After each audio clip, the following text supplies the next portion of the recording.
Lodi residents and friends of social media. Welcome to the Lodi Show's Halloween edition. And today, since it's not being broadcast on regular television, we've chosen to read It's the Great Pumpkin, Charlie Brown by Charles Schulz. And we have a special guest for you, so stick around.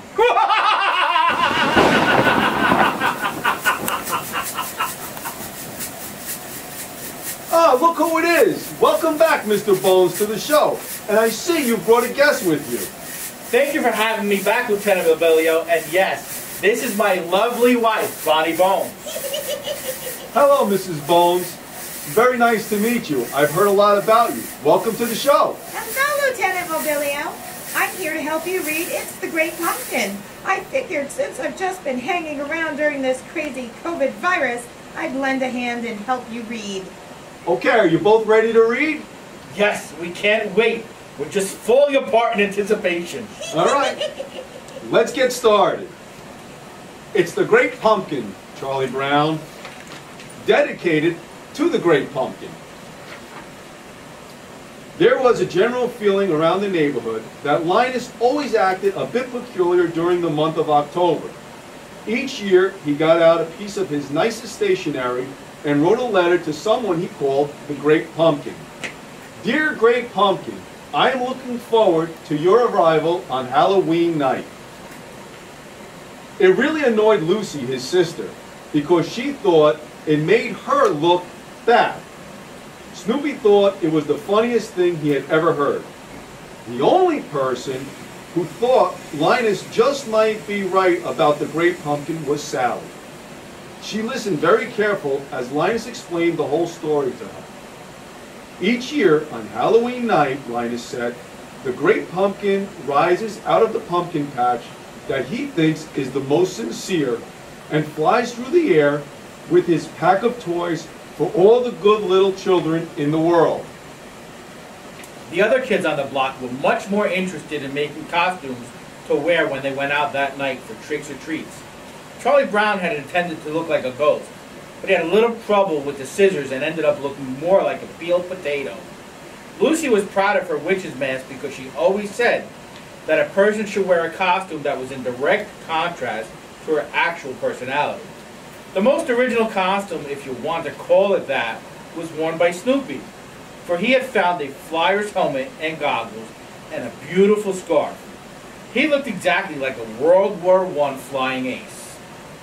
Now, Linus had convinced Sally that going out for tricks or treats not only was a waste of time, but was downright wrong, for he maintained that the only way to celebrate Halloween was to sit in a pumpkin patch and wait for the arrival of the Great Pumpkin.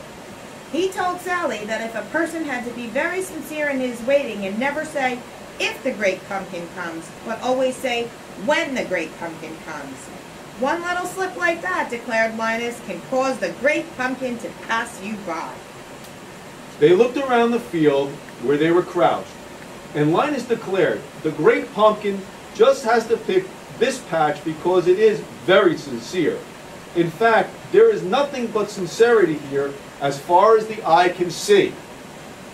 Lucy, Charlie Brown, and their friends had just finished knocking at the door of a house asking for tricks or treats. Lucy had asked for an extra apple from my stupid brother, who can't come along because he's sitting in the pumpkin patch waiting for the Great Pumpkin. Each looked into the bag he was carrying with him. After the others had said they had found things like cookies, candy, gum, and apples, Charlie Brown said, all I got was a rock. No one noticed that Snoopy was missing. He had gone off by himself and had climbed on top of his doghouse, which he pretended was a World War I flying plane. Here's the World War I flying ace taking off in his Sopwith camel. In his imagination, he zoomed through the sky while anti-aircraft shells burst all around him. Just then, he spotted the enemy plane he was looking for. It was the Red Baron. Before Snoopy could turn his plane to attack, the Red Baron swooped down upon him and riddled his plane with bullets. Smoke poured from behind, and Snoopy fought desperately to control his plane. With amazing skill, he guided his badly damaged Sopwith camel to a crash landing, and leaped out before the enemy could find him. Now, he had to make his way back across no man's land to the aerodrome. In the meantime, Linus and Sally were still scanning the skies for the appearance of the great pumpkin. I hope you haven't been trying to fool me, warned Sally, and if you try to hold my hand, I'll slug you. Listen, cried Linus, I hear something. There was a low rustle in the grass around the pumpkin patch.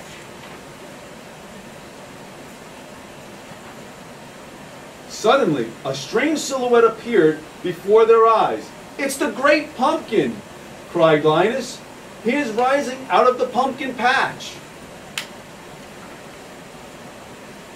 He toppled over backward in a faint. I've been robbed, shrieked Sally. I waited all night in a pumpkin patch and all I saw was a stupid beagle. She grabbed Linus by the front of his shirt and shook him until his eyes rattled. I believed in you. I missed tricks or treats to sit in this pumpkin patch. You owe me restitution. Sally walked off in anger, and Linus was left alone. About 4 o'clock in the morning, Lucy woke up and decided to see if Linus had come in yet.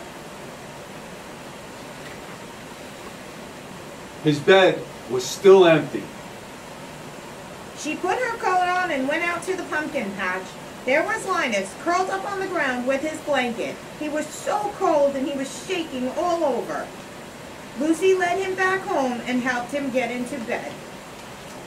The next morning, Charlie Brown and Linus were leaning on a wall, staring into space. Each was thinking about last night. I went out for tricks or treats, and all I got was a bag of rocks, moaned Charlie Brown. Did you ever get to see the great pumpkin? Nope, said Linus. He never showed up. Well, don't be too disappointed. I've done some stupid things in my life, too. Stupid! Shrieked Linus. What do you mean, stupid? Just wait until next year. I'll find a pumpkin patch, and I'll sit in that pumpkin patch, and it'll be sincere pumpkin patch. And the great pumpkin will come. Just you wait and see. I'll sit in that pumpkin patch, and I'll see the great pumpkin. Just wait until next year. Charlie Brown sighed. And that is, it's the great pumpkin, Charlie Brown.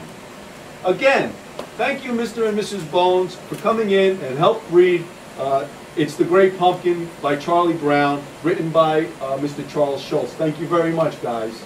Lieutenant Mobilio, thank you for having us, and to all the boys and girls going out trick-or-treating this Halloween. Remember, be safe. Wear bright-colored reflective costumes, use a flashlight, and make sure your eyes are not blocked by your mask.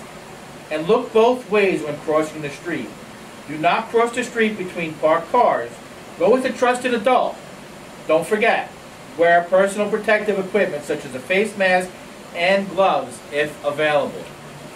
Thank you again, Mr. and Mrs. Bones, for those safety tips for this Halloween.